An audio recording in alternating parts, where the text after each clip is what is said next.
Daf Yomi is Boker Tov Baruch Hashem. The Daf Yomi is Chullin Chav Tes. We're going to start at Chullin Chav Ches on the base, 28b, 5 lines above where the lines get wide. The Gemara tells us a statement, a dispute between. Excuse me.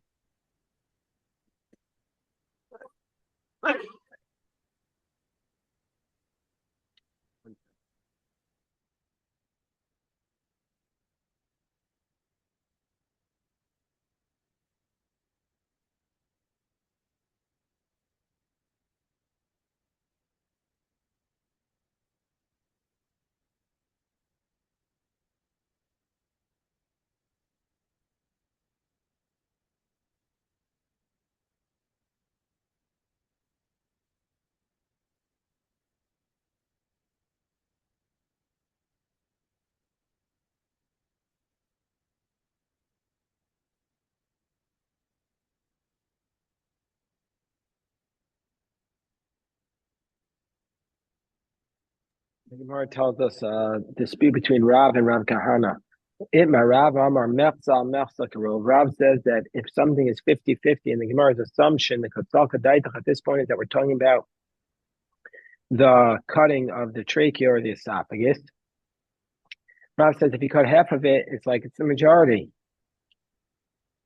Rav Kahana Amar Mechza Mechza Eno Karov. Half of it is not the majority.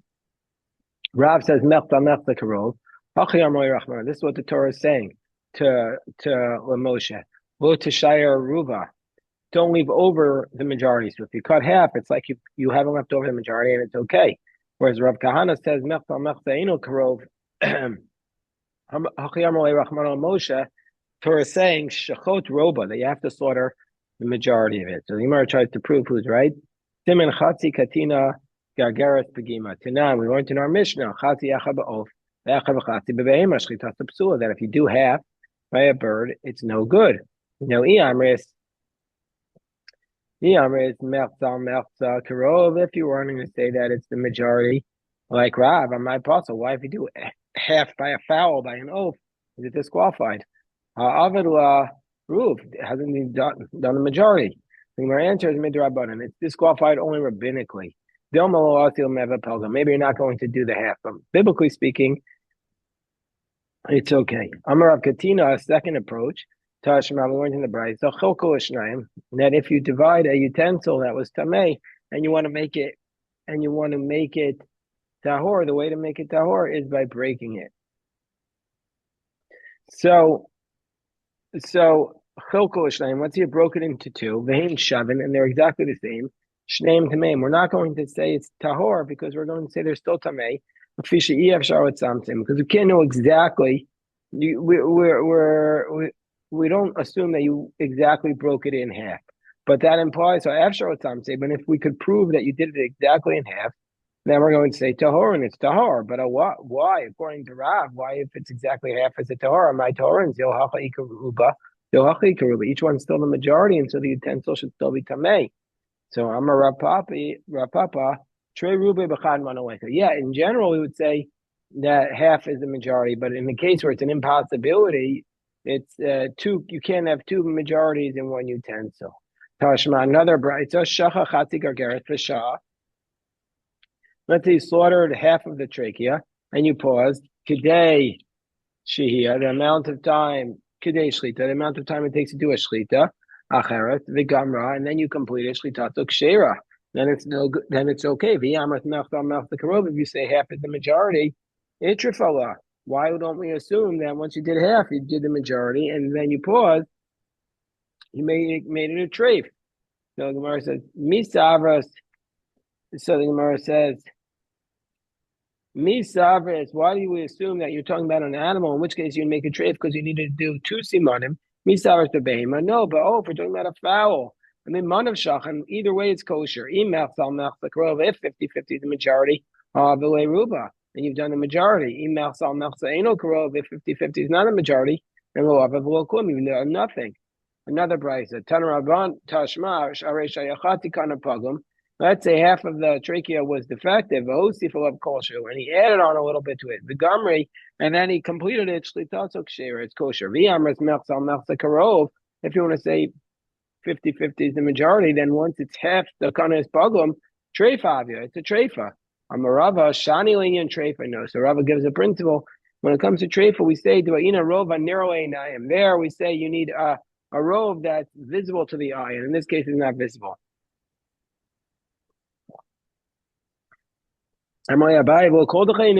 Shouldn't we say for sure in that case?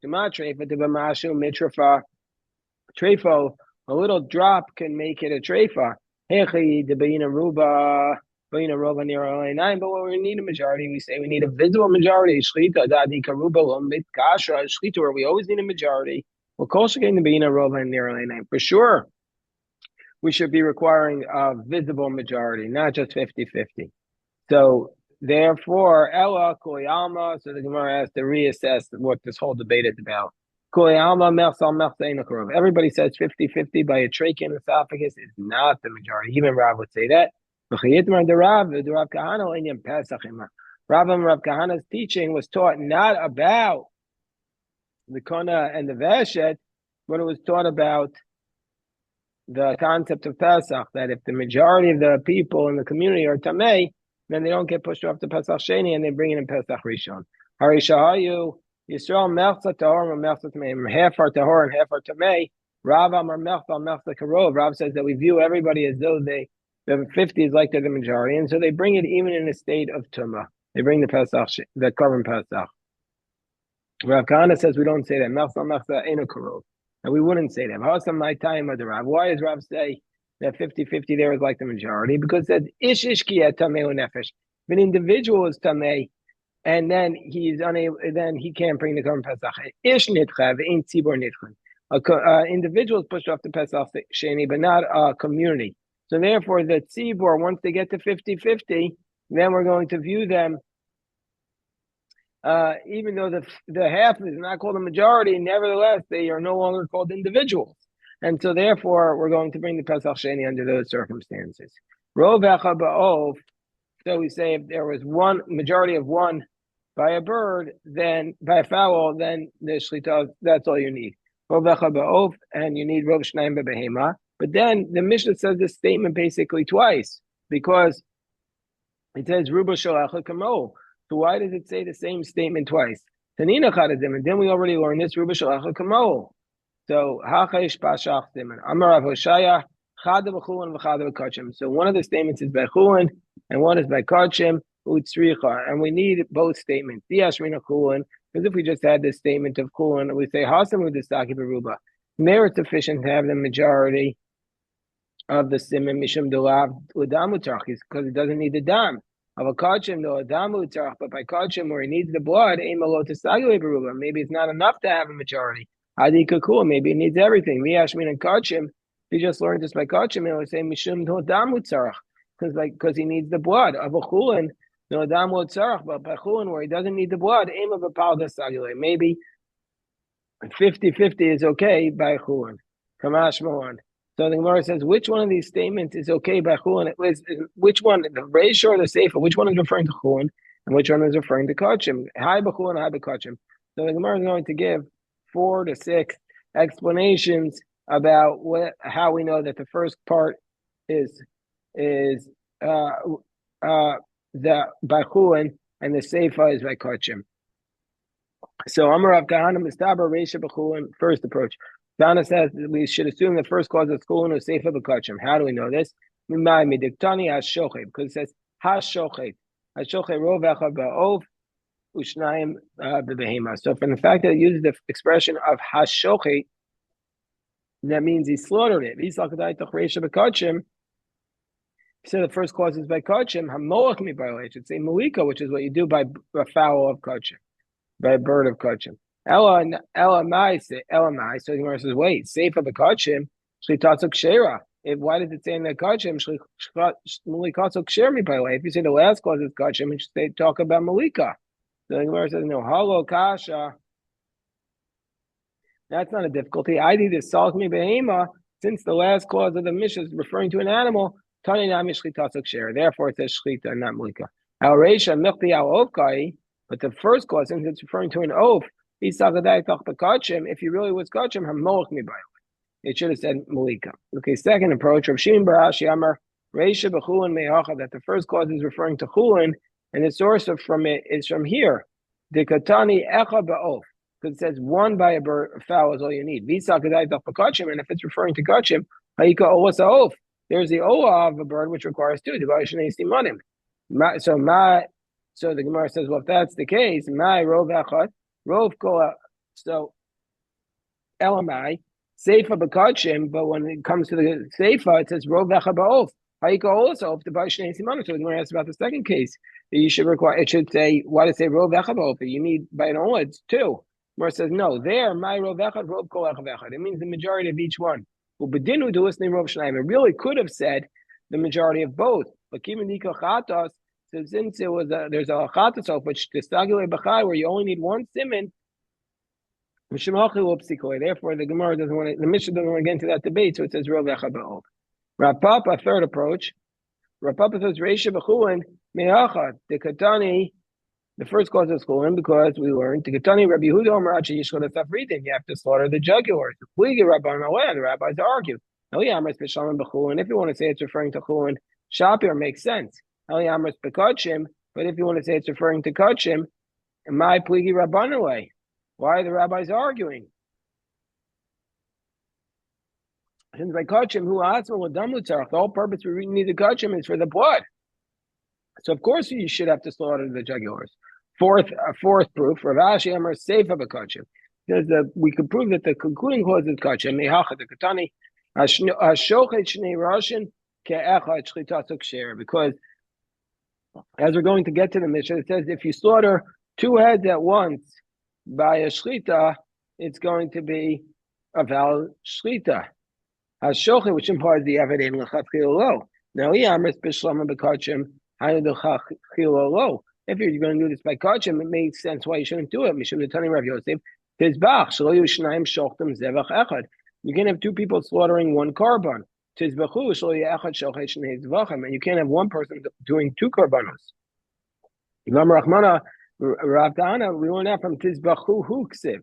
It's based on the way it's written Tizbachuhu, which Rashi says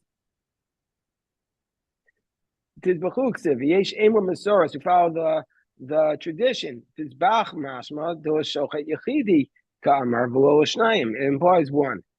Umidachsev hu mashma nami azevach sha'af hu yeh yechidi.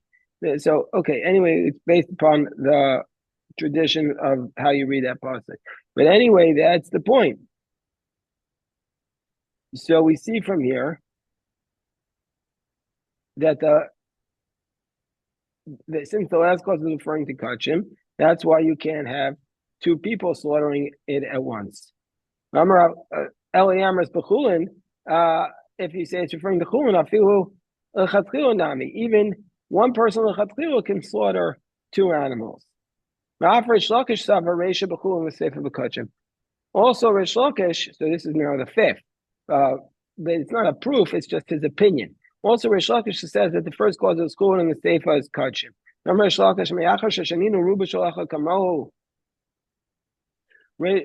says, since we already said the majority of the siman is enough, why do we have the second clause that you just need the majority by a fowl?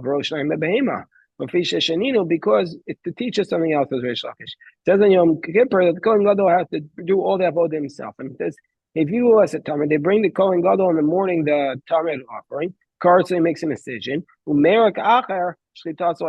else completes it. I might think if somebody else doesn't complete, it'll be disqualified. To tell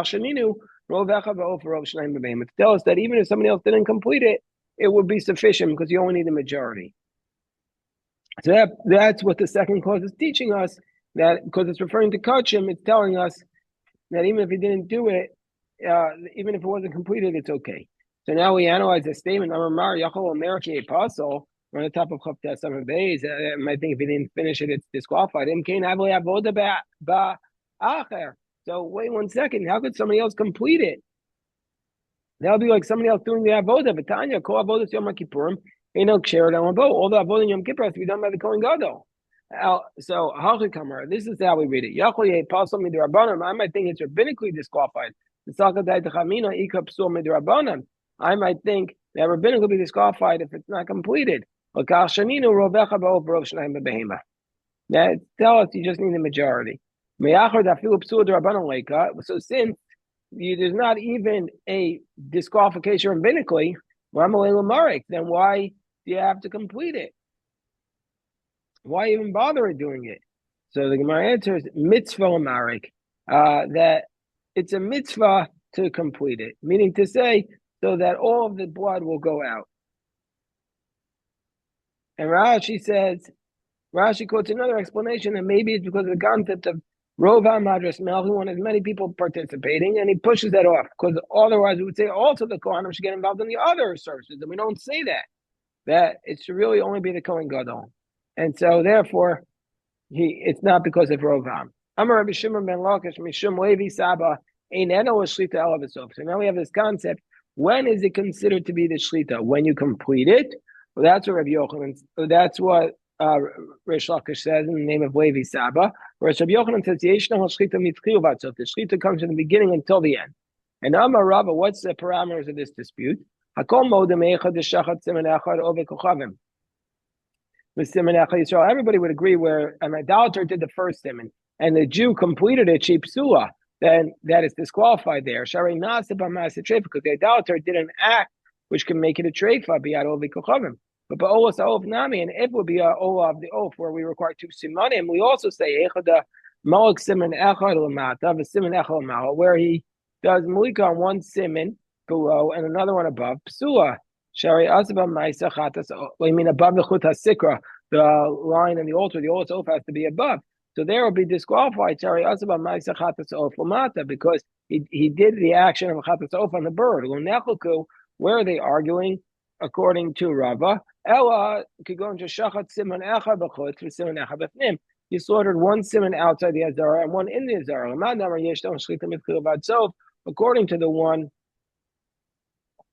According to the one who says,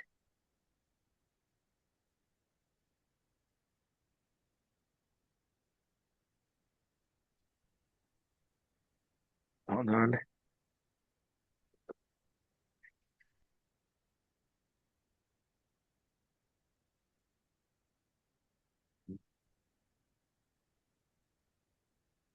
So those says we're talking about an animal here, not no other olas off. I said we're talking about an olas off. So we're talking about a case where he slaughtered one simon outside and one simon inside. According to one who says that there's shlita from the beginning to the end, Mechayev, he's going to be liable. According to Rabbi Reish Lakish, who says his shlita is only in the end, then we're going to say, well, Mechayev is not liable. Amalei Rabba Bar Shimi Mar Lo Amar Hachi. He says that one of our Rebbeim didn't say that. Who's that? Manu Rav Yosef. Didn't Rav Yosef say, even if you slaughtered one outside and then one inside, it's also disqualified. Like Rabbi Yochanan, because he did an action in the chatas off outside. So according to Rabbi Yosef, where's the dispute? You go into shachat miut simanim b'chutz. You slaughtered a minority of the simanim outside. And you completed it inside the Azar. According to Rabbi Yochanan, says there's shlita from beginning to end, you're liable. But according where you just slaughtered a minimum of the simanim, then you're not going to be liable if you did part outside and then the rest inside, according to Reish Lakish.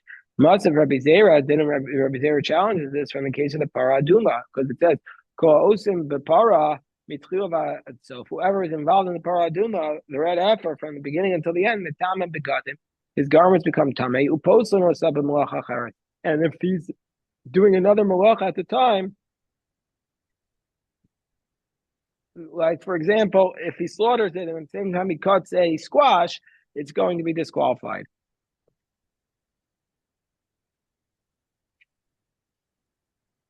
So basically, it has to be exclusively on the Parah Duma. So Irabah psul b'shlita. If there's a disqualification that happened in the shlita, men kodem psul ben la'achar psul, whether prior to the disqualification or afterwards, ena metame begadim. Then the garments are not tame because he wasn't going to be, because there was no avoda, because there was a psul in the shlita.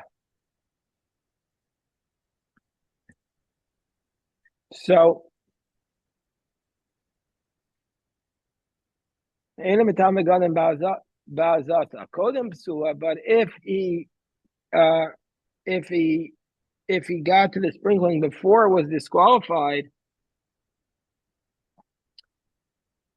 so if he got involved before it became disqualified, then mitama begadim, then his garments are going to be tummy. But la'achar psula, but after the psula, ain't a mitama begadim, then his garments are not tummy. And if you want to say there's shlitas from beginning to end, then why do we just do why don't we say this distinction not only with Hazah but also with Shlita? Irba Psul b'Shlita. After disqualification happened in the Shlita, Kodem Psula, prior to it being disqualified, Mitame Begadim, the garments are Tamei. Achar Psula, but after the disqualification, Ain't Mitame Begadim. So why don't we draw that distinction? So there's a question on Rabbi Yochanan that says Yeshnam Shlita Mitchilat Sof. Amarav and Iskalkol Shlita Kamras. You're talking about a case where the Shlita got messed up. The Shani Hut in that case is different. The guy Miltzol Mafreya will have Shlita equal, because it's clear in retrospect that that's not a shchita at all. Amarava ikashali. If this mission is difficult for me, halkashali. This is the difficulty. Amanda Amar, according to Reish Lakish, who says Eino shchita al v'sof liflog behachshera depara. According to Reish Lakish, says the shchita is only at the end. The mission should have drawn a chiluk between also about a cow, a red heifer that was done properly. I'm going to shachtua betray gavri, where two people slaughtered it. The gaver kame lo mitama. The gaver basar and tamer. Only the second person should be tummy, not the first. Amar Rav Yosef. Rav Yosef says, "Shrei gaver b'chad zivchel karma." So you're talking about two people who slaughter one carbon. Bar minei dahu. Exclude that case. The tanina, because we learned tizbach shloyu shnaim shoktem zevach echad. You can't have two people slaughtering one carbon. Tizbachu. That means each one has to bring their own carbon. Shloyu echad shochet shnei tzvachim. Can't have one person doing two zvachim. Amrav kahana tizbachu ksif, because it's missing without the vav to teach us that only one person can slaughter a carbon. Amrav Abai lavin marla Amrav Baruchan Amrav Yochanan Divrei Rebbe Elazar didn't we zo Divrei Rebbe Elazar by Rebbe Shimon Bimasa, and there are a lot of mishnayos that are based upon this. If Chacham say two people can do it. Well, Rabbi Elazar Bar Shimon Nami, he could also draw the distinction. Let's say he fit it with two garments. So the Suda Kamal Matame, Suda Batsar Matame. So we could draw the distinction within two garments, that the first garment is not Tame and the second one is. Ella Bipsuda Pyra Kamari Bechsherla Kamari. No, so the Mishnah is only talking about a case where the para itself became disqualified. But where it was kosher, our mission is not referring to that case. Okay, we'll stop here. Baruch Hashem, pick this up at 8 o'clock at noon today. Shkoyach.